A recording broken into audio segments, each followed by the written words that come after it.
ህብስት እንግዲህ በሰላም ወደ ቤት ከተመለሰችም በኋላ ወይዘሮ ይፍቱ ቤተክርስቲያን እንደሄደች አስመሰላ እንዲሁም ደግሞ ንጹህ ሰው መስላ ሰተት ብላ ነጠላዋን ለብሳ ነበር የተመለሰችው። ታዲያ በዚህ መካከል ወንድሟ ነቅቶባታል። የሚገርማችሁ ነገር መቼም ቤተክርስቲያን ሄጄ ነው የቆየሁት አትይኝም አይደለ ወይዘሮ ይፍቱ ከየት ነበርሽ ይህን ሁሉ ሰዓት ብሎ ጠይቋት በነበረበት አጋጣሚ ምንድን ነው ስትል የነበረችው ታዲያ ከቤተ ክርስቲያን ውጭ ወዴት ሊሄድ እችላለሁ? ይልቅ አትነጅሱኝ፣ አሁን ዝም ብዬ ደክሞኛል እና መጥቼ እረፍት ላድርግበት የሚል ነገር ነበር የተናገረችው። ይሄ ነገሩ በጣም ነበር ያሳቀኝ። የሚገርማችሁ ሀሳቡስ ራሱ እንዴት መጣላት? ከታገተችበት መንደር ሄዳ እንትን ያለችው ማለት ነው። ከታገተችበት ቦታ ሄዳ በጠዋቱ እኔ የምልሽን ነገር ካላደረግሽ በስተቀር ወንድሜን አስገድለዋለሁ በባለቤቴ። ስለዚህ አሁን ብለቅሽ ሰተት ብለሽ ወደ ቤት ሄደሽ አንቺ የሚያስፈልግሽን እያንዳንዱ ነገር ማድረግ አለብሽ እና መተግበር አለብሽ ብላ የላከችው ነገር እንዴት ነው? እኔ ገርሞኛል ማለት ነው። የይፍቱ ስራ ሀሳብ እንዲሁም ደግሞ እቅዷ ራሱ የሚገርም ነገር ነው። ሌላው ደግሞ አሁን ላይ አጀሪት ታፈሱ በጣም ብስጭት ብሏታል። የሚገርማችሁ ነገር የብስጫት ነገር ምን መሰላችሁ? ሁልጊዜ ትሰድባታለች። እንግዲህ ይፍቱ ስራ ሁልጊዜ በስራዋም በምኑም አንቺ ድንዝዝ፣ አንቺ ግትር፣ በቃ በየሽበት መንቀላፋት እያለኝ የምትሰድባት ነገር በጣም ከአይምሯ በላይ ስለሆነባት እንዲሁም ደግሞ እኔ እስከ መቼ ነው እየተሰደብኩ እምሰራ?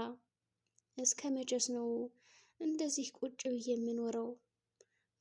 እኔ በቃ ወጣ ብዬ እኮ ብፈልግ የተሻለ ስራ እና ከዚህ የተላከ እንዲሁም ደግሞ ከዚህ አጋጣሚ ጥሩን አገኛለሁ። ለምንድን ነው እንደዚህ የማደርገው የሚል ነገርም አላት ማለት ነው። የሚገርማችሁ ነገር ስለዚህ ይሄ ነገር ደግሞ በጣም ማስገርሟት እና አስደንቋት ነው ያለ።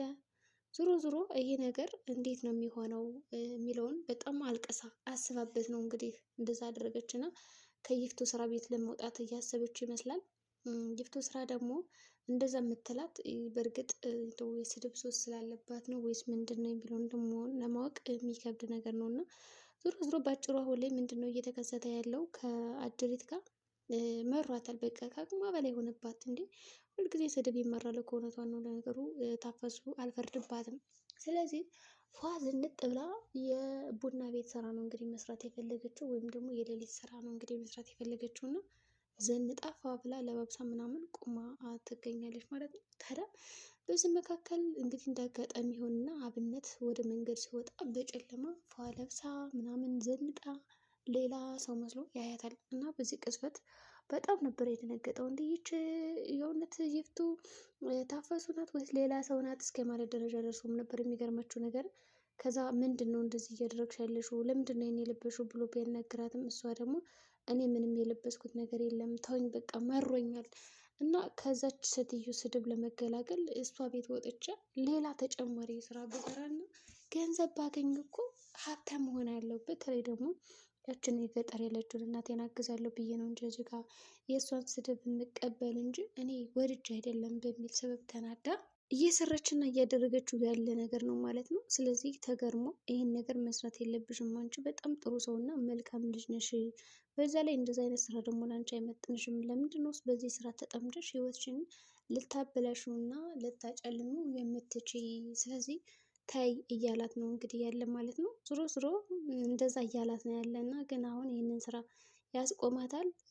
አሁን አብነት እንደ የሚላትን ነገር ትሰማለች ወይስ እንደው ሳትሰማ የምትፈልገውን ነገር ታደርጋለች ብላችሁ ታስባላችሁ? እንደኔ ግን አብነት ከዚህ ስራ የሚያስቆማት ይመስለኛል። ወይም ደግሞ ተከታትሎ የምታርፍበትን ሆቴል ወዘተ ብቻ ብዙ ነገሮችን የሚያውቅና የሚያገኝ ይመስለኛል ማለት ነው። እንግዲህ ሆቴሉን ካወቀ በኋላ ተየ ነገር ይቅርብሽ ብሎ መክሮ ወደ ቤት ሊመልሳት ይችላል። አሁን በታፈሱ ቦታ ብትሆኑ ምንድን ነው የምታደርጉ? እዚህ ጋር አለቃችሁ ቀን በቀን ይሳደባል፣ ቀን በቀን ይዝታል ወዘተ የማያደርገው ነገር የለም እና ከዚች ሴትዮ ስድብ ለመገላገል እና ከዚህ ነገር ለመውጣት ብላችሁ ይህንን ስራ ትሰራላችሁ ወይ የሚለው ነገር እንዴት ነው የምታዩት? እስኪ እንደው ሀሳብ ስጡበት ማለት ነው። እና አሁን ህብስት ወደ ቤት ከተመለሰች በኋላ ምግብ እየበላች ነበረ። ይፍቱም አጀሪትም ምግብ ነው አይደል እንደዚህ ቆሽምት አድርጎ የጣለች፣ ስለዚህ ብይ ምግብሽን እያለች እንግዲህ ሞት ስትይዝባት ነበረ። እሷም ብትሆን በልታለች ጠጥታለች ማለት ይቻላል። ከበላችሁም ከጠጣችሁም በኋላ እንግዲህ ያው ተኝታለች። በእርግጥም ከአብነት ስር ነበር የተኛችው። አብነት እሷን እየተንከባከበ ስለነበር አብሯት ነው ያለው እና የሚገርም ነገር ነበር ሲያሳዩ የነበሩት። ብቻ ብዙ ነገሮችን አድርገዋል። የሚያስፈልጋትን ነገርም እየሰራች ነው። ዞሮ ዞሮ ኅብስት አሁንም ለታፈሱ ነው ከሁሉም ቤት ያመነቻት እና ደግሞ ለማንም አትናገርብኝም ብላ ያሰበቻት ማንን ነው? ለታፈሱ ሚስጥሯን አጋርታታለች። የሚገርማችሁ ነገር ሚስጥሩ ምንድን ነው? ያገተችኝ እኮ ይፍቱ ነበረች እና ደግሞ ለማንም እንዳትናገሪ ስላለች ነው ወደዚህ የለቀቀችኝ እና የፈታችኝ። ከተናገርኩ ግን በአምላክ እንደምታስገድለው ነግራኛለች የሚል ነገር ነው እንግዲህ የተናገረቻት። ታዲያ እንደዛ ሲላት በጣም ገርሟት ነበረ። እኔም ይች ሴትዮ እንደሆነች የምታደርገው ገምቼ ነበረ። ድሮም እንደዛ ከስር ከስር ስትል የነበር ለካ ይችን ነገር አስባ ነው የሚል ሀሳብ መጣላት እና ብሽቅ አላት። በቃ በሸቃት ማለት ይቻላል። አጅሪት እየታፈሱ ማለት ነው። እና የሚገርማችሁ ታፈሱ እና ይፍቱ ራሱ በጣም ሲሰዳደቡ ነበረ ዛሬ። በቃ ባለቤቱን ካልናቁ አጥር አይነቀንቁ እስከምትል ደረጃ ደርሳለች ማለት ነው ይፍቱ ስራ። ምክንያቱም ይሄን ያለችበት ምክንያት ምንድን ነው? እየናቅሽኝ እኮ ነው። ቤተሰቦች እንዲሁም ደግሞ የእኔ ሰዎች ናቸው ብዬ ያሰብኳቸው ነገሮች እንደዚህ ካላስከበሩኝ ሰራተኛ በምን እድል ያከብረኛል ብዬ ልጠብቅ እችላለሁ? እና የሚያስደፍረኝ የገንዛ ባለቤቴ ነው። በማንም ሰው ፊት እያዋረደ እንዲሁም ደግሞ እየጮኸ አሁን ላይ እኔን ወንድሜም ሆነ ማንም እንዳይከብረኝ አድርጓል እያለች በጣም ስታስብም ነበረ። ዞሮ ዞሮ እንግዲህ ይሄ ነገር እንዴት ነው የሚካሄድላቸው የሚለውን ነገር ለማወቅ ከባድ ሆኖ መጥቷል።